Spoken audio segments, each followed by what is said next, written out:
اس وقت بتانے کی اور بہت ساری چیزیں تھیں، تو یہ ساری چیزیں تو نہیں بتا سکتا نا انسان. کیا خیال ہے بھائی؟ آج ابھی تو روزہ نہیں ہے میرا خیال ہے آپ لوگوں کا نا، تو رمضان میں بھی ایسے ہی نظر آ رہے تھے، روزے میں بھی روزہ ختم ہو گیا تو بھی ویسے ہی. دیکھیں رمضان میں نا ہمیں بہت ساری چیزوں کی عادت پڑ جاتی ہے. پہلا فائدہ ہمیں یہ ہے کہ نفس پہ قابو رکھنا، بھوکا رہنا، اس کی ہمیں عادت پڑ جاتی ہے.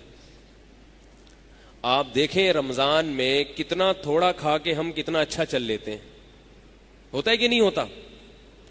اگر ہمیں رمضان میں کوئی یہ کہے کہ تمہیں دن میں 1 گلاس پانی پینے کی اجازت ہے، یا دن میں تمہیں تھوڑا سا کھانا کھانے کی، آدھی چپاتی کھانے کی اجازت ہے، تو رمضان رمضان رہے گا. بات سمجھنا میں کیا کہنا چاہ رہا ہوں. تو رمضان رمضان رہے گا، بالکل روزے کا مجاہدہ 100% ختم، بہت اچھے طریقے سے روزہ ہمارا گزر جائے گا. اگر ہمیں 12 بجے آدھی روٹی کی اجازت دے دی جائے اور 2 بجے 1 گلاس پانی کی، مشکل ہے بھائی. نہیں، یہ تقریر سننے آئے ہیں، خطابت سننے آتے ہیں آپ لوگ، تو خطابت ملتی نہیں ہے آپ لوگوں کو، تو پھر آپ پریشان ہوتے ہیں. میں بیان نہیں کرتا، میں آپ سے بات چیت کرتا ہوں، اور میں یہ چاہتا ہوں کہ جو میں بات چیت کر رہا ہوں آپ کی سمجھ میں آئے تو ہاں ہوں کریں، نہیں آئے تو آپ کہیں مولوی صاحب کچھ سمجھ میں نہیں آ رہا، چینل تبدیل کر دیں. ٹھیک ہے نا؟ دیکھو رمضان میں ہمیں اگر دوپہر 12 بجے آدھی روٹی کی اجازت مل جائے اور 1 یا 2 بجے ہمیں 1 گلاس پانی کی اجازت مل جائے، تو مزے ہوں گے کہ نہیں ہوں گے؟ پھر کوئی روزہ لگے گا؟ کوئی پرابلم ہوگی؟ یہ جو ہمیں 4-5 بجے تک ایک دم طبیعت نڈھال ہونا شروع ہوتی ہے، روزہ تو لگنا شروع ہوتا ہے 2-3 بجے کے بعد. اس وقت ٹینشن ہوتی ہے. تو میں آپ سے یہ کہہ رہا ہوں کہ اگر آپ کو 1 بجے اجازت مل جائے، 12 بجے اجازت مل جائے آدھی روٹی کی، اور 1 یا 2 بجے اجازت مل جائے 1 گلاس پانی کی، تو موجہ ہی موجہ. کیا خیال ہے؟ کیا خیال ہے بھائی؟ تو عرض یہ ہے آپ سب حضرات کی خدمت میں اور اپنی خدمت میں بھی عرض یہ ہے، کیونکہ یہ جو باتیں کر رہا ہوں میں اپنے آپ کو بھی سمجھانا چاہتا ہوں، مجھے بھی سمجھ میں آ جائے، کہ ہم کم از کم کھانے پینے کی روٹین تو کنٹرول کر سکتے ہیں نا رمضان کے بعد. یہ جو ہم صبح و شام پھوڑتے ہیں، یہ کوئی ہمارے مذہب نے حکم دیا ہے؟ جو آدمی اپنے منہ پہ اور اپنے پیٹ پہ کنٹرول نہیں کر سکتا، وہ باقی خواہشات پہ کنٹرول کرے گا؟ تو گناہ، یہ مسئلہ کیا ہے؟ گناہوں کی طرف ہم جاتے کیوں ہیں؟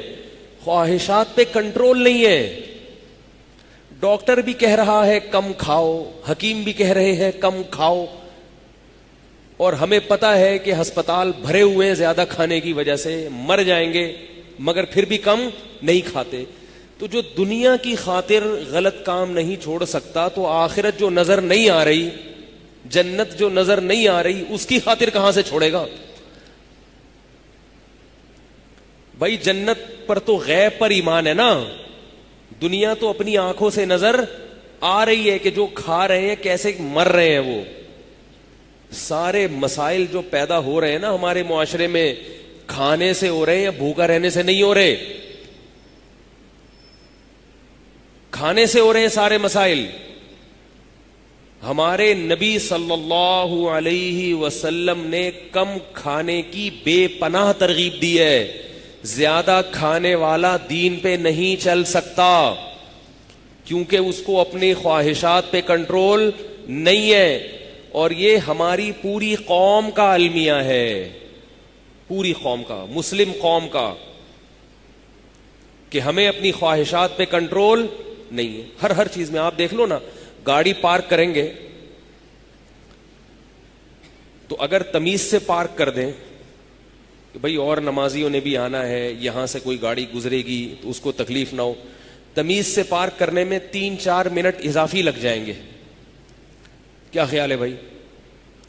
آواز سب تک پہنچ رہی ہے نا بھائی؟ گاڑی تمیز سے پارک کرنا پتہ نہیں کسے کہتے ہیں؟ تھوڑا آگے لے کے جائیں، بالکل دیوار سے چپکا دیں، لوگ صرف یہ دیکھتے ہیں کہ گاڑی کے گزرنے کا راستہ ہے یا نہیں. اتنا کافی نہیں ہے. یہ دیکھیں کہ کوئی گزرنے والا آرام سے گزر سکتا ہے یا نہیں. اتنا تنگ کر دیا کہ اس میں سے گلی میں گاڑی گزارنا ایسے جیسے موت کے کنویں میں گاڑی چلانا. ایسے وہ بیچارہ زگ زیگ کر کے نکالتا ہے گاڑی.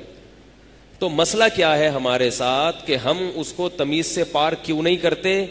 خواہشات پہ کنٹرول نہیں ہے کہ بھئی 5 منٹ زیادہ لگ جائیں گے, یوں گھمانا پڑے گا, یوں لے جانا پڑے گا, چھوڑو یہاں کھڑی کرو اور بھاگو. جا کیا کرنے کے لیے؟ نماز پڑھنے کے لیے جا رہے ہیں. کیا کرنے کے لیے جا رہے ہیں؟ نماز پڑھنے کے لیے. پارک صحیح نہیں کریں گے. عجیب موٹر سائیکلوں والوں کو آپ دیکھ لیں, عجیب عجیب طریقے سے بائک پارک کرتے ہیں, جگہ ہی نہیں چھوڑتے کسی کے گزرنے کی. ہمارے شیخ حضرت مفتی رشید احمد صاحب رحمہ اللہ تعالی جب ڈرائیونگ کرتے تھے تو اگر لال بتی جل رہی ہے اور کوئی بھی نہیں ہے دائیں بائیں, پھر بھی گاڑی روک لیتے تھے. حالانکہ نہ کوئی ٹریفک پولیس والا تھا, نہ کوئی کیمرے لگے ہوئے تھے. فرماتے تھے کہ اگر 3-4 منٹ اپنے نفس پہ کنٹرول کر لیا تو اس سے کیا ہو جائے گا؟ کتنے روپے کا پیٹرول جل جائے گا؟ کیا خیال ہے بھائی؟ کیا ہو جائے گا بھائی اس سے؟ لیکن ایک مہذب شہریوں میں آپ کا شمار ہو جائے گا, اور اللہ کی نظر میں آپ تہذیب یافتہ لوگوں کی فہرست میں آ جائیں گے. سب سے پہلے تو ہم نے اللہ کو دکھانا ہے نا. کس فہرست میں آ جائیں گے؟ تہذیب, تمیز دار. اور جب راؤنڈ اباؤٹ سے گزرا کرتے تھے, جب راؤنڈ اباؤٹ ذرا لمبا چوڑا ہوتا ہے نا, گول زیادہ ہوتا ہے, تو لوگ کیا کرتے ہیں, وہ اتنا لمبا گھوم کے جانے کے بجائے ادھر سے ٹن مارو. ایسا ہی ہوتا ہے کہ نہیں ہوتا؟ ہمارے حضرت کبھی بھی ایسا نہیں کرتے تھے. چاہے ٹریفک ہو یا نہ ہو, ہمیشہ راؤنڈ اباؤٹ سے پورا گھوم کے جاتے تھے, اور فرماتے تھے کہ اس میں 2 منٹ زیادہ صرف ہوں گے اور گاڑی میں پیٹرول 5 روپے کا زیادہ خرچ ہو جائے گا. تو 5 روپے بچانے کے لیے اور 1 منٹ یا 2 منٹ بچانے کے لیے خلاف قانون کام کرنا یہ مناسب, بولو نا بھائی, نہیں ہے. حضرت حکیم الامہ مولانا اشرف علی تھانوی رحمہ اللہ تعالی ساری زندگی یہی باتیں کہتے کہتے دنیا سے چلے گئے کہ دینداروں میں تمیز, معذرت کے ساتھ خالی جگہ پر کر دینا. میں نہیں کہہ سکتا بھائی اتنا بڑا دعویٰ. اس کا مطلب یہ نہیں کہ بے دینوں میں ہے, مطلب یہ کہ دینداروں میں تو زیادہ ہونی چاہیے نا. بے دین آدمی تو وہ تو کسی چیز کو فالو ہی نہیں کر رہا, اور اگر کر رہا ہے تو اچھی بات ہے. لیکن دیندار نے تو التزام کیا ہے کہ میں کوئی الٹا کام نہیں کروں گا, اور اگر کوئی الٹا کام مجھ سے ہو گیا تو توبہ کروں گا. اگر توبہ بھی نہیں ہو رہی اور کام بھی الٹے پلٹے ہو رہے ہیں, اس کا مطلب یہ ہے کہ آپ دین پر نہیں چل رہے اور ساتھ ساتھ دین کو بدنام بھی کر رہے ہیں. سمجھ میں نہیں آ رہی میرا خیال. تو یہ سارے مسائل کھڑے کیوں ہوتے ہیں؟ ہمیں اپنی خواہشات پہ کنٹرول. دیکھو, ایک آدمی کی زندگی اگر تمیز سے ہوتی ہے نا تو ہر چیز میں تمیز جھلکتی ہے, اور اگر وہ اول جلول ہے تو ہر چیز میں بے ترتیبی جھلکے گی. ایسا نہیں ہو سکتا کہ کچھ چیزیں تمیز سے ہوں اور کچھ چیزیں بغیر تمیز کے. ہوتے ہیں اس قسم کے بھی بعض لوگ, لیکن بہت تھوڑے ہوتے ہیں. اس طرح کے بھی بعض لوگ ہوتے ہیں, 2-4 چیزیں تو بڑی تمیز سے ہو رہی ہیں اور باقی سارے اوٹ پٹانگ کام ہو رہے ہیں. ہوتے ہیں لیکن تھوڑے ہوتے ہیں. عمومی طور پر کیا ہوتا ہے کہ جس آدمی کی زندگی میں تہذیب ہے تو ہر چیز میں ہوگی, اور جس کی زندگی میں تہذیب نہیں ہے کسی بھی چیز میں نہیں ہوگی, اس کے سارے کام خراب ہوں گے. تو من حیث القوم ہمارا سب سے بڑا المیہ کیا ہے کہ ہم میں ہر شخص جلد باز ہے, اور جلد بازی بھی پیدا ہوتی ہے خواہشات کی غلامی سے کہ جلدی سے میرا یہ کام ہو جائے. صبر نہیں ہے, صبر. تو شریعت نے جو رمضان کے روزے ہم پہ فرض کیے, کیا پیدا کرنے کے لیے؟ صبر پیدا کرنے کے لیے. ذرا ٹھہر جاؤ, سارا سال کھا لیا, بہت کھا لیا, تھوڑا سا ہاتھ روکو اپنا. ہر وقت جگالی کرتے رہنا بکریوں کی طرح, گائے بھینس کی طرح, ہر وقت کھا رہے ہیں, ہر وقت کھا رہے ہیں. اور کھانے سے رکنا انسان کے لیے سب سے مشکل کام ہے. تو اللہ نے سب سے مشکل کام ہم سے کروا دیا تاکہ اس کی نسبت جو آسان کام ہیں وہ آسانی سے ہو جائیں، وہ آسانی سے ہو جائیں۔ دیکھو، آپ ایک شخص سے کہو کہ فجر کی نماز اٹھ کے پڑھو، آپ کسی شخص سے کہتے ہیں کہ فجر کی نماز اٹھ کے پڑھو، اس کے لیے سب سے مشکل کیا ہوگا؟ نیند قربان کرنا، ٹھیک ہے نا؟ اب وہ اس کے لیے آمادہ نہیں ہوتا، آپ اس کا کھانا بند کر دیں اور کہیں کہ یا تو صبح اٹھو یا ٹائم پہ کھانا کھاؤ، دونوں میں سے ایک کام ہوگا، تو وہ کس کو ترجیح دے گا؟ بول تو لیں یار، اللہ کا واسطہ، اللہ کا واسطہ، کس کو ترجیح دے گا؟ وہ کھانے کو۔ کھانے کا ناغہ نہیں ہو سکتا، نیند ابھی قربان کر کے اڑ جائیں گے، پھر بعد میں ایک گریوی لگا دیں گے، کوئی مسئلہ نہیں ہے، لیکن ناشتہ ہی گیا ہمارا یا دوپہر کا لنچ گیا، کھانے سے ہاتھ روکنا مشکل کام ہے۔ اور ممکن ہے ایک دن وہ اس پر آمادہ ہو جائے کہ چلو میں ناشتہ نہیں کروں گا، بعض نیند کے بڑے دھتی ہوتے ہیں، سوتے رہتے ہیں، ایک دن کرے گا لیکن اگلے دن پھر یہ غلطی نہیں کرے گا، ایک دو دن بے وقوفی میں کر لے گا، تیسرے دن کہے گا نہیں بھائی۔ اور میں نے ایسے سوتو دیکھے ہیں، کوئی بات میں ممبر پہ بیٹھ کے انشاءاللہ ایسے نہیں کروں گا جو بس ہوائی باتیں ہوں، میں نے ایسے لوگ دیکھے ہیں۔ ہمارے ایک دوست تھے، بہت بڑے سوتو تھے، وہ جب وہ سوتے تھے تو پولیس بلوانی پڑتی تھی ان کو اٹھانے کے لیے، اٹھتے نہیں تھے، اتنے نیند کے دھتی تھے وہ۔ طالب علم تھے، مدرسے میں بھی اس طرح کے ہوتے ہیں لوگ، بہت سوتے تھے، سبق میں الگ سو رہے ہیں بیٹھے بیٹھے، جہاں جگہ ملی سو گئے، تکرار کے دوران سو گئے، اور ایسی ایسی جگہ انہوں نے تلاش کی ہوئی تھی سونے کے لیے جہاں انتظامیہ کی نظر نہ پہنچ سکے۔ سیڑھیوں پہ سو رہے ہیں، وہاں کو کس کا دماغ جائے گا بھائی سیڑھیوں پہ؟ ایسی ایسی جگہ سوتے تھے وہ۔ لیکن مدرسے میں ناشتے کا ایک ٹائم تھا کہ اس ٹائم ناشتہ ملے گا، اگر یہ ٹائم آپ سے مس ہو گیا تو ناشتہ گیا۔ تو وہ اتنے بڑے سوتو، وہ فجر کے بعد تھوڑی دیر سوتے، پابندی تھی سونے پر لیکن وہ کھانچا تلاش کر لیتے تھے، ناشتے کے ٹائم پہ اپنی نیند قربان کر کے منہ دھوئے بغیر ناشتہ کیا، پھر سو گئے۔ تو میں ان سے کہتا تھا ناشتے سے پہلے کلی تو کر لیا کریں، منہ تو دھو لیا کریں۔ وہ کہتے تھے اس سے نیند غائب ہو جاتی ہے، اگر میں نے منہ دھو لیا تو ناشتے کے بعد سونے میں پھر وہ مزہ نہیں آئے گا جو منہ دھوئے بغیر آتا ہے۔ تو اس سے مجھے سبق یہ ملا اس واقعے سے کہ دیکھو نیند اتنی محبوب چیز ہے، مگر کھانا کھانے کی خاطر نیند کو قربان کر دیا۔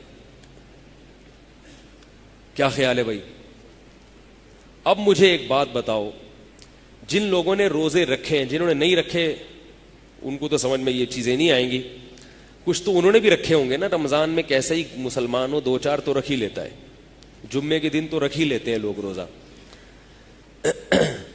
تو اب مجھے ایک بات بتائیے کہ نیند قربان کرنا اتنا مشکل کام، کھانا قربان کرنا اس سے بھی زیادہ مشکل، اور ایک ٹائم کا کھانا نہیں، صبح کا ناشتہ بھی گیا، دوپہر کا کھانا بھی گیا، شام کی چائے بھی گئی، گٹکا بھی، بولے نا بھائی، گیا، پان بھی گیا، سگریٹ بھی گئی، اور چلو پانی پینے کی، کھانا قربان کرنا بڑا مشکل، کھانے کے ساتھ پانی بھی، بولے نا بھائی، گیا، کولڈ ڈرنک تو دور کی بات، چائے تو دور کی بات، شربت دور کی بات، پانی بھی گیا۔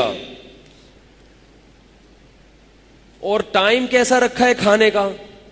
صبح سحری کے وقت، جس وقت دنیا میں کوئی بھی کھانا نہیں کھاتا، پوری دنیا میں آپ تحقیق کر کے دیکھ لیں، 3:30 بجے اگر کوئی کھانا کھاتا ہوا نظر آ جائے تو اس کو فوراً آپ پاگل خانے میں جمع کرا دیں گے، یہ پاگل ہو گئے، 3:30 بجے اٹھ کے کھاتا ہے یہ۔ کہیں بھی نہیں، یہ کھانے کا ٹائم نہیں ہے صبح 4 بجے یا 3:30 بجے۔ میں اکثر ایک مثال دیتا ہوں، اگر کوئی آپ کی دعوت کرے شام 4 بجے، دعوت دینے والا آپ کو بہت محبوب ہو، تو جائیں گے کہ نہیں جائیں گے؟ بولے نا بھائی. جائیں گے, ظاہر ہے. 4 بجے چائے وائے سموسے وغیرہ کا انتظام ہو. 2 بجے 1 بجے لنچ پہ بلائے تو جائیں گے کہ نہیں جائیں گے؟ اگر چھٹی بھی ہو جائیں گے, جانا چاہیے. میں نہیں جاؤں گا, صحیح ہے نا. رات کے وقت اگر کوئی آپ کو بلائے, میں بھی جاؤں گا اگر کوئی بہت ہی اہم شخصیت ہے. رات کے وقت آپ کو اگر کوئی بلائے کھانا کھانے کے لیے 8 بجے 9 بجے 10 بجے 12 بجے بھی کراچی میں لوگ چلے جاتے ہیں, بلکہ 12 بجے بلائے تو زیادہ شوق سے جائیں گے. تو جائیں گے کہ نہیں جائیں گے؟ جائیں گے. لیکن کوئی آپ کا بہت جگری دوست ہے, اس کے بیٹے کا ولیمہ ہے, اس نے آپ کو کہا کہ آپ نے ضرور آنا ہے شادی پہ, ولیمے پہ, میں نے ہال بک کرا ہے اسپیشل آپ کے لیے. آپ کہتے ہیں کھانے کا ٹائم کرے 3:45 صبح 3:45. پہلی بات تو ہال والا ہی آپ کو بھگا دے گا, بولے گا یہ پاگلوں کے لیے ہم نے ہال نہیں بنایا. وہ کہے گا آپ کے ہال بک کرانے سے ہمیں ہال آ رہی ہے, یہ کیسا ٹائم آپ نے رکھا ہے, ہال آ رہے ہیں, ہمیں کوئی بھی نہیں آئے گا, کیونکہ وہ ٹائم نہیں ہے کھانے. اس وقت نہ پرندے کھاتے ہیں نہ چرند کھاتے ہیں, سب پڑے ہوئے ہوتے ہیں اپنے آرام سے گھونسلوں میں. دہشت گرد بھی اس وقت نہیں کھاتے, وہ بھی رات کو دہشت گردی چوری چکاری کرتے کرتے 3:30 4 بجے کا ٹائم ایسا ہے کہ آ کے بستروں پہ پڑ جاتے ہیں. وہ یہ تو ان کے سونے کا ٹائم شروع ہوتا ہے. تو یہ نیچرل ٹائم نہیں ہے, اس وقت بھوک نہیں لگتی. تو اللہ نے ہمیں سارا دن بھوکا بھی رکھا, پیاسا بھی رکھا, اور کھانے کی اجازت صبح 3:45 اور شام کو کھانے کی اجازت دی غروب آفتاب کے بعد, جس وقت مغرب کی نماز کی طرف توجہ جا رہی ہوتی ہے. تسلی سے نہیں کھا سکتا انسان اس وقت, کیونکہ یا تو آپ نماز فوراً کھڑی کر دیں ایک کھجور کھا کے.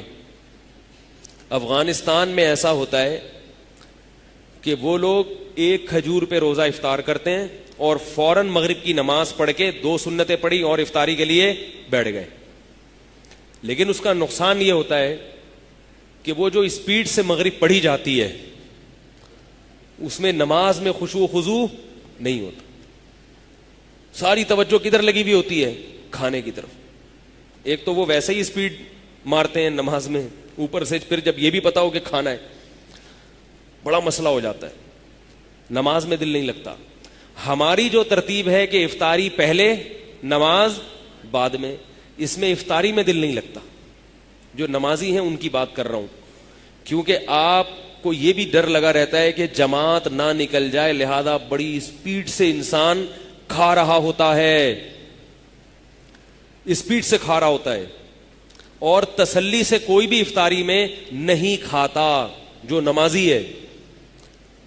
نتیجہ یہ نکلتا ہے کہ کچھ افطاری میں اور کچھ افطاری کے بعد اچھی اچھی چیزیں کہتے ہیں بھائی ادھر سائڈ پہ رکھو بیگم, میں نماز کے بعد آ کے کھاؤں گا. یہ سمجھ میں آ رہی ہے نا بات, کھانا بھی نماز کے بعد.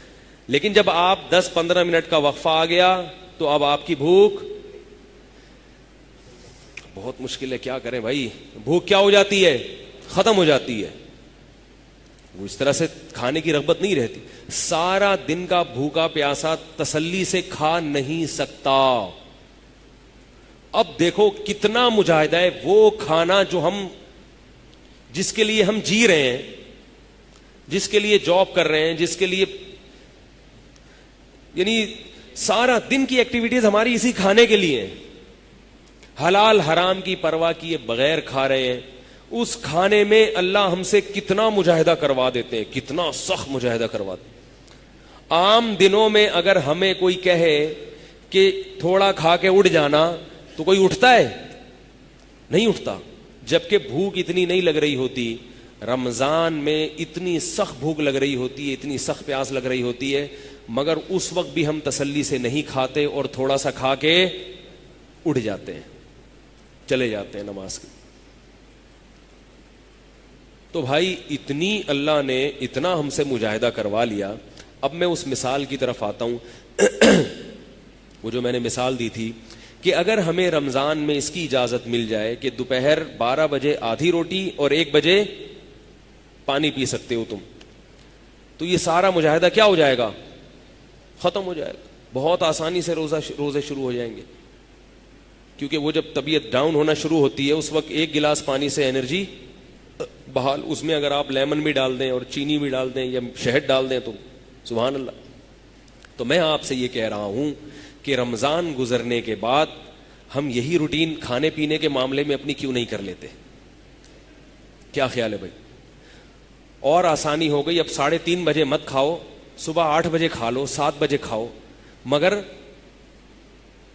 بولے نا بھائی تھوڑا کھا لو. سحری میں کون سا زیادہ کھا سکتا ہے انسان؟ بعض دفعہ تو جلد بازی میں 2-4 کھجوریں کھائی, پانی پیا, پورے دن کا روزہ گزار لیا. تو عام دنوں میں بھی اگر ہم یہی ترتیب رکھ لیں, صبح 8 بجے 7 بجے ناشتہ کیا, 2-4 کھجوریں کھائیں, پانی پی لیا, کیا خیال ہے بھائی؟ مریں گے نہیں. اگر کوئی مر جائے تو میرے اوپر کیس کر دیں کہ اس نے بولا تھا تھوڑا کھاؤ اور یہ مر گیا. مریں گے نہیں انشاءاللہ. 2-4 کھجوریں یا 5-6 کھا لیں آپ, 8-10 کھا لیں, اور کیا پانی پی لیں. پانی نہیں پی سکتے, 1 گلاس دودھ پی لیں آپ, اور فائدہ, موٹے بھی ہو جائیں گے. 1 گلاس کیا پی لیں؟ دودھ پی لیں. اس سے فائدہ پتہ ہے کیا ہوگا؟ جب آپ جائیں گے نا کام کاج کے لیے آفس, آپ کو نیند نہیں آئے گی. نیند نہ آنے سے کیا ہوگا؟ آپ کا ذہن فریش رہے گا اور آپ ملک اور قوم کی ترقی میں اچھا کردار ادا, جملہ مکمل کر سکیں. عبادت میں آپ کا دل لگے گا, تلاوت میں دل لگے گا, ذکر میں دل لگے گا. تبلیغ میں نکلیں گے تو سوئیں گے کم, کام زیادہ کریں گے. خانقاہ میں جائیں گے تو پیر و مرشد پہ بوجھ نہیں بنیں گے. جو معمولات آپ کے شیخ آپ کو بتائیں گے ان پہ پابندی سے عمل کریں گے. بیماریاں کم آئیں گی, خرچہ بچے گا. نہیں آ رہی نا؟ پھر کیا ہے؟ پھر جب ہوتے ہوتے 11 بجے آپ کو بھوک لگنا شروع ہوگی تو آپ رمضان کا سوچیں گے, یار رمضان میں تو 3:30 بجے کھاتا تھا اور 11 بجے پھر بھی چل لیتا تھا, پرہیز کرتا تھا. آج تو میں نے صبح 7 بجے کھایا ہوا ہے, تو 11 بجے کون سی بھوک ایسی چیز ہے جو میرے لیے برداشت کرنا ممکن نہ ہو. اب آپ نے 11-12 بجے کیا کرنا ہے؟ معذرت کے ساتھ, بہت معذرت, آپ نے 11-12 بجے کھانے کے بجائے وہی روٹین کے رمضان میں آپ کو اگر 12 بجے آدھی روٹی کھانے کی اجازت مل جائے تو کتنے خوش ہوں گے. تو آپ 12 بجے کیا کر لیں گے بھائی؟ آدھی روٹی, بولے نا بھائی, آدھی روٹی کھا لیں, اور آدھی کے بعد ہاتھ کھینچ لیں اپنا. آدھی روٹی کھائیں اور آدھی کے بعد ہاتھ اپنا کھینچ لیں کہ اللہ نے پورا مہینہ یہ بھی کھانے نہیں دیا, آپ شکر کرو اس کی اجازت مل گئی. بھائی یہ ہمارے مذہب کا حکم ہے کم کھانا, یہ کوئی حکیموں ڈاکٹروں کی باتیں نہیں کر رہا. رسول اللہ صلی اللہ علیہ وسلم نے ارشاد فرمایا, بدترین چیز بھرنے کے اعتبار سے انسان کا معدہ ہے. کوئی برتن بھرا ہوا ہمارے نبی کو اتنا ناپسند نہیں تھا جتنا کسی مسلمان کا پیٹ بھرا ہوا آپ صلی اللہ علیہ وسلم کو ناپسند تھا. ہم ہر چیز میں جب نبی کی سنتوں کو فالو کرنے کا دعویٰ کرتے ہیں, اور ہمیں کرنی چاہیے, تو کھانے پینے کی جیسی اہم چیز میں ہمیں نبی کی سنت کو نہیں فالو کرنا چاہیے؟ بولے نا بھائی. اگر اس کی کوئی اور دلیل نہ بھی ہوتی کم کھانے کی, صرف اتنی دلیل کافی ہے کہ ہمارے نبی نے کم کھایا ہے اور صحابہ کرام کم کھاتے تھے, اور ہماری زندگی کا مقصد کیا بن گیا ہے؟ کھاؤ کھاؤ کھاؤ, ادھر جا رہے ہیں ادھر بھی کھا رہے ہیں. عید کے دن ماشاءاللہ کیا ریکارڈ ٹوٹتے ہیں کھانے کے, اور پھر معدہ بھی خراب ہو جاتا ہے کیونکہ وہ بھوکا رہنے کا عادی ہو چکا ہوتا ہے, ایک دم سے اتنا کچھ برداشت نہیں کر پاتا وہ. تو میں آپ کو یہ نسخہ بتا رہا ہوں, نسخہ, کہ اس طرح سے آپ اپنے کھانے پر کنٹرول کر سکتے ہیں. اور کھانے پر کنٹرول سے صرف کھانے پر کنٹرول نہیں ہوگا, بہت ساری چیزوں پہ کنٹرول ہو جائے گا. تو آپ نے 11 بجے 12 بجے کیا کر لیا بھائی؟ معذرت کے ساتھ آدھی روٹی کھا لی, یہ سوچ کے کہ رمضان میں تو مجھے یہ بھی میسر نہیں تھی, تو بھی تو چل جایا کرتا تھا نا, تو اب تو اللہ نے مجھے آدھی روٹی کی اجازت دے دی. اللہ کی نعمت شکر ادا کریں اور خوب چبا چبا کے آدھی روٹی کھا جائیں. جب خوب چبا کے کھائیں گے, روٹی آدھی ہوگی, مزہ اس میں ایک روٹی کا ہوگا.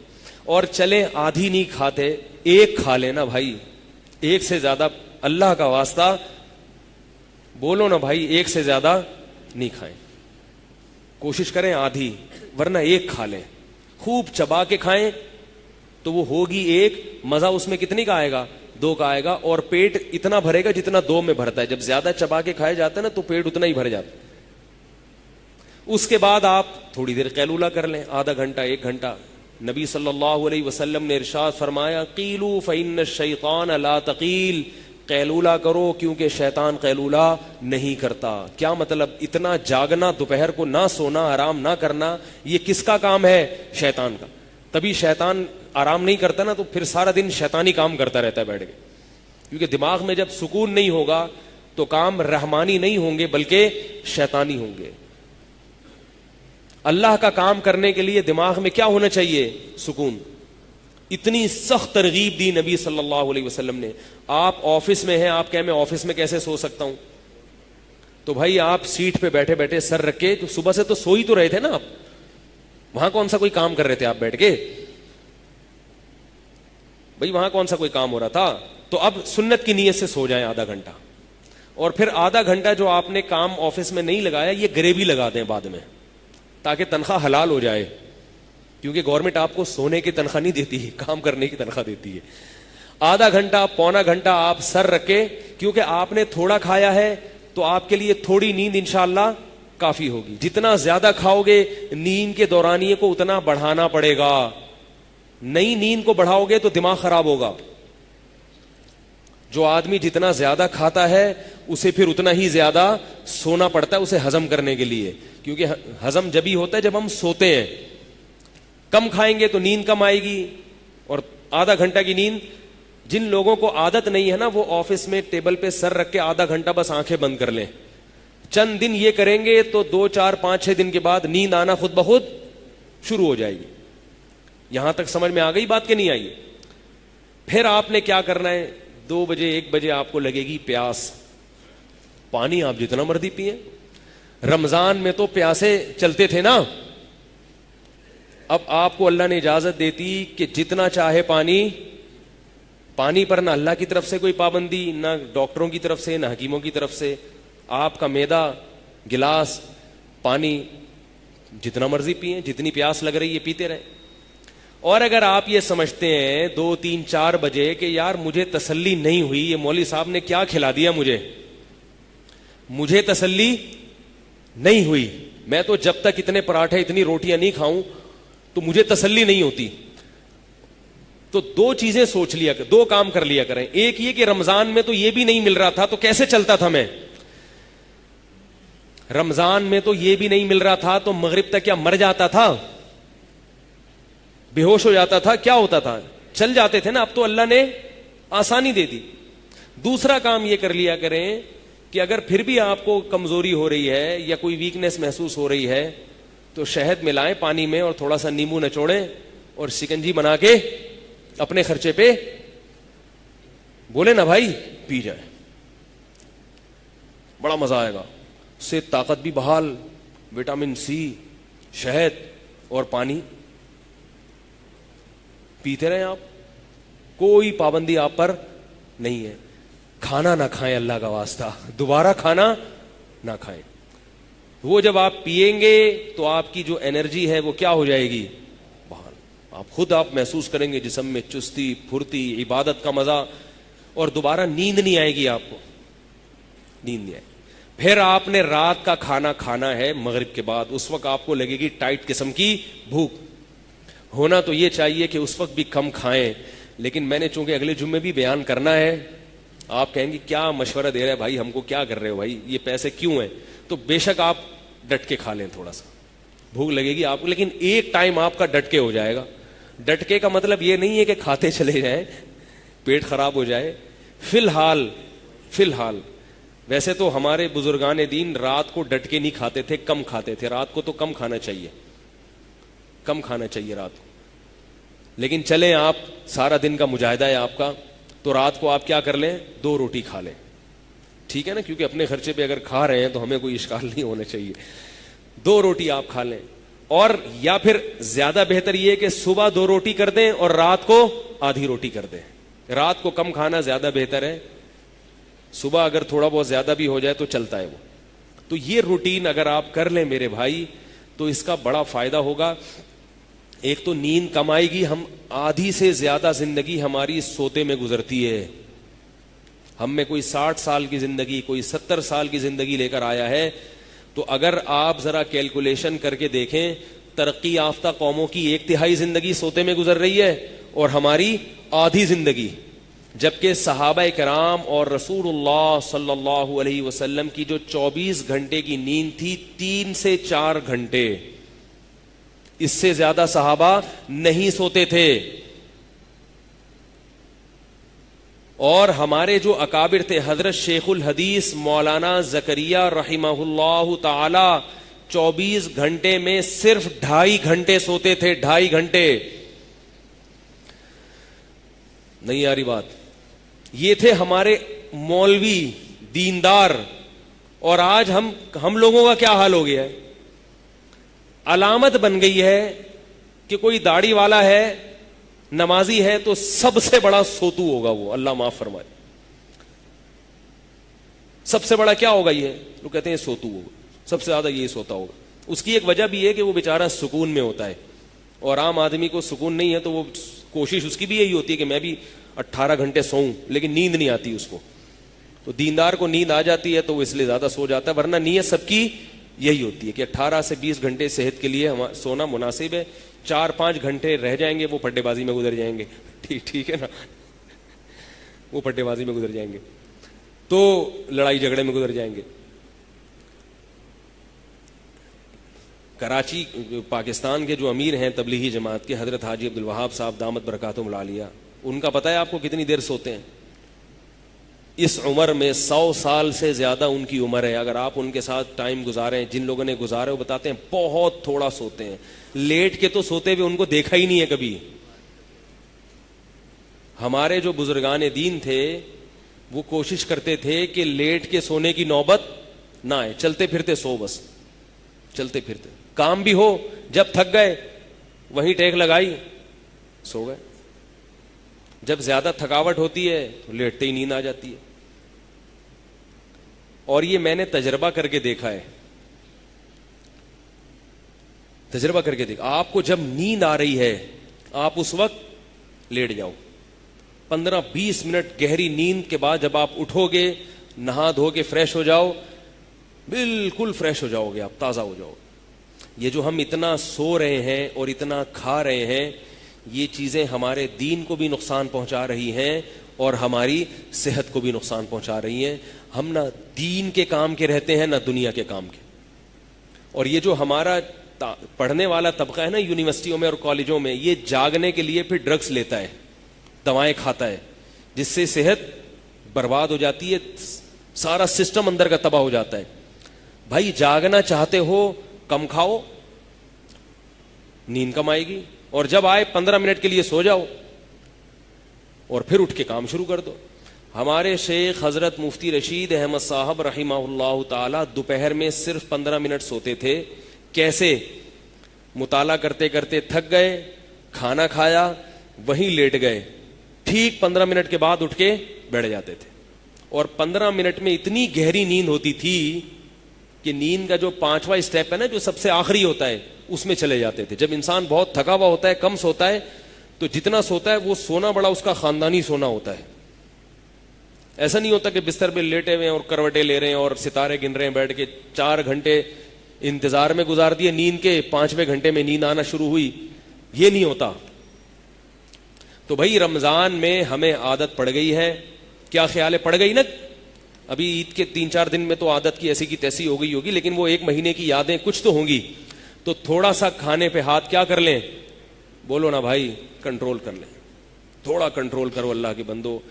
کھاتا ہوا آدمی بہت زیادہ کھاتا ہوا اچھا نہیں لگتا. یہ خواہشات نفسانیہ کے غلام ہونے کی دلیل ہوتی ہے. اس سے توندیں نکلتی ہیں, جسم بے ڈھنگے ہوتے ہیں, بیماریاں پیدا ہوتی ہیں, عبادت میں دل نہیں لگتا.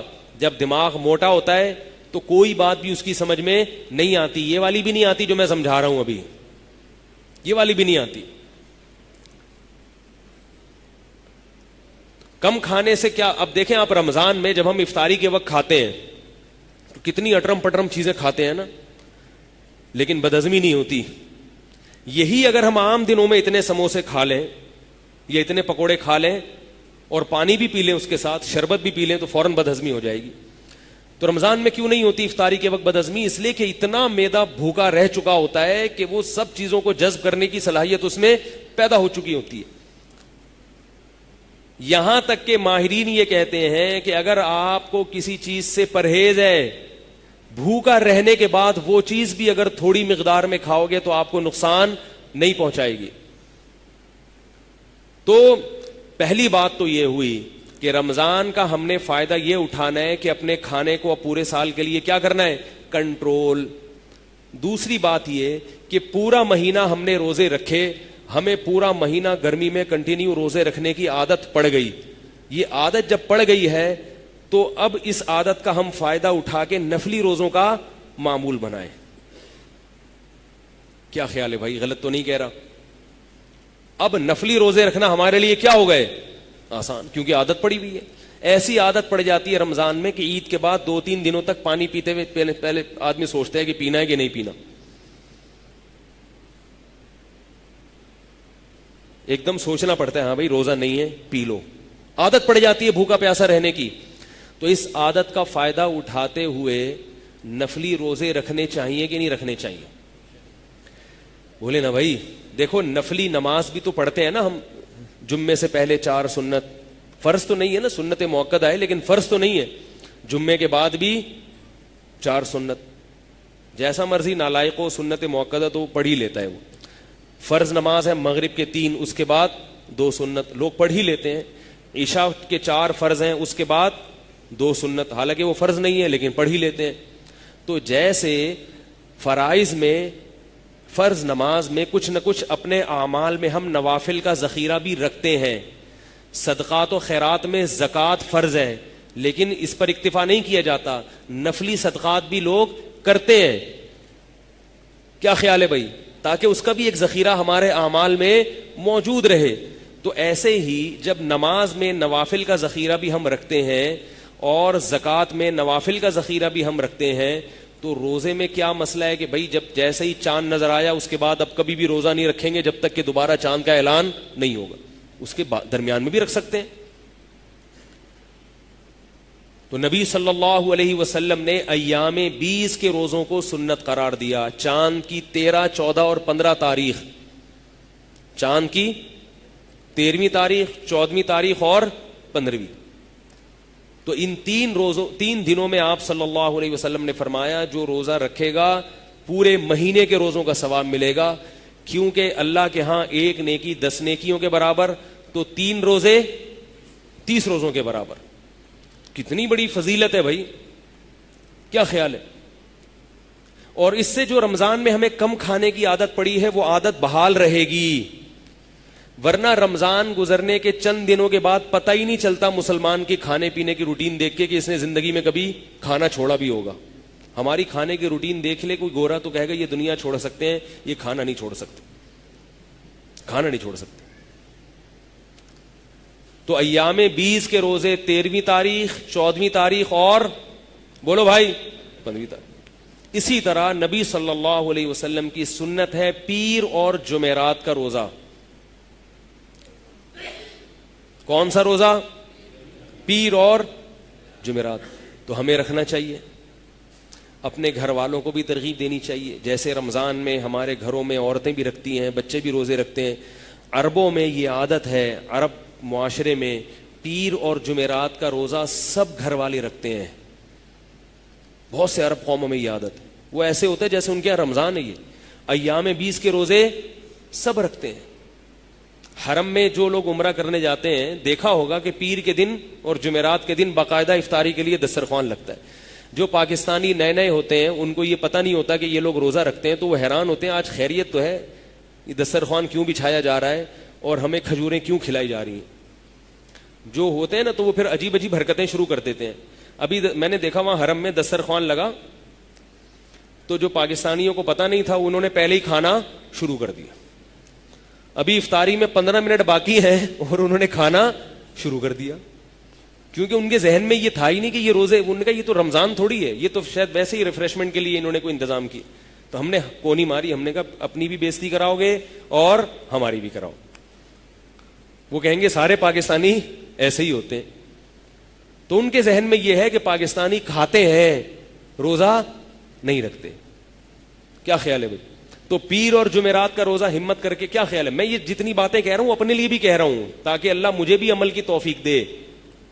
اور میں کبھی یہ دعویٰ نہیں کرتا کہ میں جو باتیں کہہ رہا ہوں اس پر میرا بھی عمل ہے، میں بھی سیکھنے والا ہوں آپ کی طرح. ایسا نہ ہو کہ پیر کے دن مجھے دیکھیں کہ یہ روزہ رکھا ہوا ہے کہ نہیں رکھا ہوا اس نے. ہو سکتا ہے میں نہ رکھتا ہوں روزہ، لیکن میں تکرار اس لیے کر رہا ہوں کہ نہیں رکھتا تو اللہ مجھے بھی توفیق دے. تو یہ نہ دیکھا کریں کہ مولوی صاحب کھا رہے ہیں کہ نہیں کھا رہے. انہوں نے تو اتنا ترغیبی، ایک دن 10 محرم کو میرا روزہ نہیں تھا تو یہاں میں نے پانی منگوا کے پیا. پبلک کہہ رہی اتنے فضائل بیان کیے، اپنا روزہ ہی نہیں ہے. تو میں نے کہا بھائی ہم نے فضائل اس لیے بیان کیے تھے کہ تاکہ اللہ ہمیں بھی توفیق دے. اب کس وجہ سے ہم نے نہیں رکھا وہ تو ایک میں جانوں، اللہ جانے نا، کوئی وجہ ہوگی واللہ عالم. سستی بھی ایک وجہ ہو سکتی ہے، ہو سکتا ہے سستی میں نہ رکھا ہو. تو ملامت تو نہیں کر سکتے نا، جو چیز فرض نہیں ہے آپ اس میں کسی پہ انگلی نہیں اٹھا سکتے. اب آپ یہ کہہ سکتے ہیں کہ جب خود نہیں رکھا تو ہمیں ترغیب کیوں دے رہے ہو؟ تو بھائی اچھی بات کی ترغیب دینے کے لیے تو ہم یہاں بیٹھے ہوئے ہیں. جو چیز شریعت میں ہے وہ تو بتانی پڑے گی نا کہ یہ ہے، چاہے وہ ہم کریں یا نہیں کریں. تو یہ سب باتیں میں اس لیے کر رہا ہوں تاکہ اللہ مجھے بھی عمل کی توفیق دے. تو گھر والوں کو ترغیب دیں پیر اور جمعرات کے روزے کی، اور ساتھ ساتھ ہفتے میں، مہینے میں 3 روزوں کی. یہ سب سے کم درجہ ہے.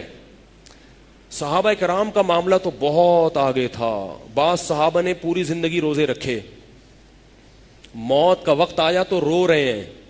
کسی نے پوچھا کیوں رو رہے ہیں؟ فرمایا کہ میں جو روزے رکھتا تھا نا اللہ کے لیے، اور گرمی کی شدت میں بھوک اور پیاس برداشت کرتا تھا اللہ کی خاطر، وہ لذت اب مجھے کبھی بھی محسوس نہیں ہوگی. قبر میں جنت کی نعمتیں تو ملیں گی، مگر اپنے محبوب کے لیے بھوک اور پیاس برداشت کرنا، اس نعمت سے ہمیشہ کے لیے محروم. بعض لوگوں کی عبادت اللہ ایسی آنکھوں کی ٹھنڈک بنا دیتے ہیں کہ انہیں حور و رنگ میں وہ مزہ نہیں آتا جو عبادت میں آتا ہے. ایک بزرگ کا جب انتقال ہونے لگا تو انہوں نے کہا ان کو نماز میں اتنا مزہ آتا تھا، جیسے نبی نے فرمایا نا قرۃ عینی فی الصلاۃ، میری آنکھوں کی ٹھنڈک اللہ نے نماز میں رکھی ہے. ہم تو نماز پڑھتے مجاہدہ کر کے، نبی جو نماز پڑھتے تھے تو آپ کو تو دل لگتا تھا، اس میں آنکھوں کی ٹھنڈک تھی. تو بعض اہل اللہ ایسے ہوتے ہیں کہ ان کو عبادت کا ایسا چسکا لگتا ہے اللہ کے لیے عبادت کرنے کا کہ وہ اس پر پریشان ہوتے ہیں کہ جنت میں اللہ نے عبادت کیوں نہیں رکھی. تو ایک بزرگ کہنے لگے کہ میرا جب انتقال ہوگا اور قبر میں کوئی حور آئے گی تو میں اسے کہوں گا بی بی یہ مصلی بچھا، ٹھیک ہے نا، یہ مصلی بچھا، خود بھی نماز پڑھ اور مجھے بھی اللہ اللہ کرنے دے. وہ تو ابھی حور دیکھی نہیں ہوگی نا انہوں نے. وہ ممکن ہے جب حور دیکھ لیں تو کہیں ٹھیک ہے پڑھیں گے، لیکن تھوڑا ٹھہر کے پڑھیں گے ضرور. بہرحال ان کا ایک جذبہ تھا، ان کا ایک جذبہ تھا، نماز ان کی آنکھوں کی ٹھنڈک تھی. وہ کہہ رہے میں تو کیا کہوں گا مصلی بچھا. اور یہ صحابہ کے ساتھ ہوئے واقعات. ایک صحابیہ نبی صلی اللہ علیہ وسلم کے پاس آئیں، عرض کیا کہ یا رسول اللہ میری شادی ہوئی، میں دلہن بن کے اپنے شوہر کے کمرے میں گئی ہوں، جوان ہوں، مگر میرے شوہر میری طرف آنکھ اٹھا کے نہیں دیکھتے. کیا کرتے ہیں؟ وضو کیا، مصلی بچھایا، پوری رات نماز میں گزار دی، اور صبح سحری کے وقت سحری کھا کے روزہ رکھ لیتے ہیں. وہ یہ سمجھیں کہ شاید یہ نامرد ہیں، یہ ان کو عورت کی طرف حاجت نہیں ہے. نبی صلی اللہ علیہ وسلم کے پاس آئیں، عرض کیا کہ یا رسول اللہ میرے شوہر ایسا کر رہے ہیں. آپ نے ان کے شوہر کو بلایا، پتہ چلا کہ ایسا نہیں ہے، نامرد نہیں ہے. پھر آپ نے ان کو ترغیب دی کہ تم پر تمہاری بیوی کا بھی حق ہے اور اپنی جان کا بھی. لیکن آپ صحابی کا جذبہ دیکھو، دلہن بیٹھی ہوئی ہے مگر مزہ کس میں آ رہا ہے؟ نماز میں مزہ آ رہا ہے، روزے میں مزہ آ رہا ہے. وہ تو اللہ کے نبی نے تنبیہ کی تو پھر بیوی کو وقت دینا شروع کیا. تو یہ وہ لوگ تھے جو عبادت کی لذت پہچان چکے تھے. ایک بہت بڑے تابعی تھے، ان کا جب نکاح ہوا ہے تو جب نکاح ہوا تو جو پہلی رات تھی رات گزرنے کے بعد جو دلہن کے بھائی تھے وہ اپنے بہنوئی سے ملنے کے لیے آئے, وہ بھی تابعی تھے, وقت کے بہت بڑے محدث تھے. ملنے کے لیے آئے, اپنی بہن سے حالات پوچھے کہ بھئی شوہر کو کیسا پایا تم نے. تو انہوں نے کہا کہ شوہر نے پوری رات کیا کیا ہے, نماز. پوری رات کس میں گزار دی, نماز میں گزار دی. تو یہ تم نے کیا کیا, کہ جب میں نے دیکھا یہ نماز پڑھ رہے ہیں تو میں نے بھی وضو کر کے, وہ بھی اس زمانے کی نیک خاتون تھی, آج کی ہوتی وہیں سے نکل جاتی, بھائی یہ تو بندہ ہی ٹھیک نہیں ہے, یہ تو مولوی سے میری شادی ہو گئی, ٹھیک ہے نا. ہم نے کہا جب یہ نماز پڑھ رہے ہیں تو میں بھی نماز میں لگ گئی پوری رات. تو بہنوئی سے پوچھا بھائی یہ کیوں؟ بہن ہم نے رخصتی کر کے اس لیے دی ہے کہ تم نمازیں پڑھو ساری رات, اس کو بھی تو وقت دو. تو انہوں نے کہا میں جب کمرے میں آیا تو میں نے دلہن دیکھی خوبصورت, اور دلہن کا خوبصورت کمرہ سجا ہوا جو ایک ہی دفعہ زندگی میں انسان دیکھتا ہے, اس کے بعد ترس جاتا ہے بیچارہ, ٹھیک ہے نا, دیکھنے کے لیے. اس کے بعد جو گھر کی حالت ہوتی ہے وہ آپ خود جانتے ہیں کیا ہوتی ہے. بچوں کے پیمپر جگہ جگہ پڑے ہوئے ہوتے ہیں اسی کمرے میں, ادھر بھی بچے نے اپنی مائنے بچھائی ہوئی ہیں, ادھر بھی مائنے بچھائی ہوئی ہیں. خیر, تو وہ کہتے ہیں کہ میں جب کمرے میں آیا اتنا خوبصورت میں نے سجا ہوا, کنوارے تھے, جوان تھے, اور اتنی خوبصورت دلہن دیکھی تو مجھے خیال آیا کہ جب یہ دنیا میں اللہ نے لذت کا ایسا سامان رکھا ہے تو جنت میں کیسا ہوگا, اور جنت کی حور جس کو اللہ نے بنایا ہے ہمارے لیے اور اس کے کمرے کو اللہ نے سجایا ہے وہ کیسا ہوگا. تو میں اس کی لالچ میں نماز پڑھنے لگا اور اللہ سے دعا مانگنے لگا کہ اللہ اس جنت سے مجھے محروم نہ کرنا. میں نے کہا یہ تو کہیں بھاگی نہیں جا رہی ہے, یہ تو اپنی بیوی ادھر ہی رہے گی, پہلے اللہ سے وہ مانگ لو. تو ان کو پتا تھا کہ نماز میں ملتا کیا ہے, روزہ رکھنے سے ملتا کیا ہے, تو اس لیے ان کو نماز میں بھی مزہ آتا تھا اور روزے رکھنے میں بھی مزہ آتا تھا. ہمیں نماز, کیونکہ ہماری سب سے محبوب چیز ہے گٹکا, ہماری سب سے محبوب چیز ہے پان, ہماری سب سے محبوب چیز ہے چائے, ہماری سب سے محبوب چیز ہے تمباکو, سگریٹ.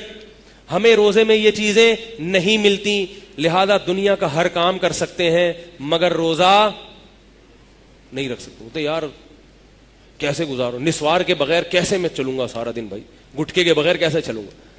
جنت کی حوروں سے محرومی اور گٹکوں پہ اکتفا. تو بھائی ہمت کر لیں, کیا خیال ہے, پیر اور جمعرات کا روزہ اور ایام 20 کا, اور گھر میں سب کو رکھوائیں گے تو ماحول بن جائے گا, بیماریاں ختم ہوں گی. اور یاد رکھو روزہ رکھنے سے کبھی بھی صحت خراب نہیں ہوتی. کوئی ڈاکٹر اگر یہ کہتا ہے نا روزہ رکھو گے تو کمزور ہو جاؤ گے, اسے میرے پاس لائیں, اس ڈاکٹر کو آپ میرے پاس لائیں, میں اس کو اپنی زبان میں انشاءاللہ سمجھا دوں گا. ہمارے نبی نے کبھی ہمیں ایسی بات کا حکم نہیں دیا جو ہماری صحت کے لیے نقصان دہ ہو. ہاں بچوں کے لیے روزے رکھنا نقصان دہ ہے, کیونکہ بچوں کی گروتھ ہوتی ہے, ان کو خوراک چاہیے, کبھی کبھار ان کو رکھوا دیں, ان کو زیادہ روزے نہ رکھنے دیں. میں تو بچوں کو رمضان کے روزے نہیں رکھنے دیتا, اس گرمی میں 2 روزے رکھ لیے بس بہت ہے, پھر وہ جمعے رکھوا دیے عادت ڈالنے کے لیے, جب بالغ ہو جائے تو پھر ہے, کیونکہ وہ گروتھ کا ٹائم ہوتا ہے, اس میں پھر نقصان ہوتا ہے بچوں, اس لیے شریعت نے بچوں کو حکم بھی نہیں دیا. تو یہ تو وہ پیر اور جمعرات کا ہے, اور اسی طرح مہینے میں 3 روزے ہو گئے. باقی کیا کرنا ہے کہ اگر آپ کے لیے پیر اور جمعرات کا روزہ رکھنا مشکل ہے تو یہ کوئی لازم نہیں ہے, جب آسانی ہو اس دن رکھ لیں. ہفتے کو بھی بعض لوگ پیر جمعرات کو پکڑ کے بیٹھ جاتے ہیں, اب ان کو ہفتے کے دن مثال کے طور پر چھٹی ہوتی ہے آفس سے, اتوار کو چھٹی ہوتی ہے, روزہ رکھنا آسان ہے, لیکن وہ کہتے ہیں نہیں روزہ تو پیر کا سنت ہے, میں اتوار کو کیوں رکھوں. تو یہ بھی بدعت ہے. یہ سوچ کیا ہے, بدعت. ہمارے نبی صلی اللہ علیہ وسلم پیر جمعرات کا اہتمام کرتے, مگر عائشہ فرماتی ہیں کہ آپ صلی اللہ علیہ وسلم کا کوئی خاص دن نہیں تھا, بعض دفعہ روزے رکھنے پہ آتے تو رکھتے چلے جاتے, چھوڑنے پر آتے تو چھوڑتے چلے جاتے. تو کوئی مخصوص دن نہیں ہے. پیر اور جمعرات کی وجہ سے روزہ مستقل چھوڑ دینا یہ غلط ہے. آپ کو جب آسانی ہو جمعے کے دن خاص کر دینا روزے کو, یہ غلط ہے. لیکن اگر جمعے کو آسانی ہے, جمعے کو اس لیے روزہ رکھنا کہ ثواب زیادہ ملے گا, یہ غلط ہے. جمعے کو روزے کا اضافی ثواب نہیں ہے. اسی طرح جمعے کی رات کو عبادت کا اضافی ثواب نہیں ہے. نبی صلی اللہ علیہ وسلم نے فرمایا کہ جمعے کے دن کو روزے کے ساتھ خاص مت کرو اور جمعے کی رات کو عبادت کے ساتھ خاص مت کرو. لیکن اگر کسی کو جمعے کی رات کو عبادت میں سہولت ہے تو وہ عبادت کرے, اس پہ پابندی نہیں ہے. جیسے شب جمعہ میں تبلیغ والے جاتے ہیں تو ساری رات گزارنا ہے مسجد میں, تو اب وہ عبادت کر سکتے ہیں اور اس میں انشاءاللہ ان کو ثواب ملے گا. اور جمعے کے دن اگر کسی کو روزہ رکھنا آسان ہے چھٹی ہوتی ہے اس دن یا اور کسی وجہ سے تو وہ جمعے کا بھی رکھ سکتا ہے. تو پیر جمعرات کو رکھنا مشکل ہے تو جس دن چاہیں رکھ لیں. خلاصہ یہ کہ ہفتے میں کم از کم 2 روزے بولو نا بھائی رکھ لو, اور مہینے میں 3. اور شوال میں نبی صلی اللہ علیہ وسلم نے 6 روزوں کا حکم دیا. اس میں شاید یہ حکمت ہے کہ ویسے تو ہر مہینے 3 کا حکم دیا مگر شوال میں 6 کا, اس لیے شاید اس میں یہ حکمت ہو کہ رمضان میں جو روزوں کی عادت پڑ چکی ہے وہ ایک دم سے چھوٹ نہ جائے, وہ تھوڑی سی عادت برقرار رہے, شاید یہ حکمت ہو. تو اس کا فائدہ یہ ہوگا کہ بہت سی برائیوں سے بچ جائیں گے, نفس پہ کنٹرول کرنے کی صلاحیت پیدا ہوگی. روزہ رکھ کے انسان بہت سے گناہوں سے بچتا ہے. اگر کوئی روزہ رکھ کے بھی گناہ کر رہا ہے تو یاد رکھو اگر روزہ نہ رکھتا تو یہ گناہ زیادہ کرتا. بعض لوگ کہتے ہیں کہ روزے سے کہاں گناہ چھوٹتے ہیں, لوگوں کے فون آتے ہیں کہ ہم نے تو روزہ رکھا پھر بھی ہم سے گناہ ہو گیا. تو میں ان سے کہتا ہوں اگر روزہ نہیں رکھتے نا تو یہ اور زیادہ ہوتا. روزہ تو روکتا ہے, ڈھال ہے, اور پھر گناہ سے بچنے کی کوشش بھی کرو. تو اللہ تعالیٰ مجھے بھی عمل کی توفیق عطا فرمائے, آپ کو بھی. تو خلاصہ سمجھ میں آ گیا. رمضان میں جو ہمیں اللہ نے عادت ڈالی ہے اس میں 2 چیزوں پہ کنٹرول کرنا ہے.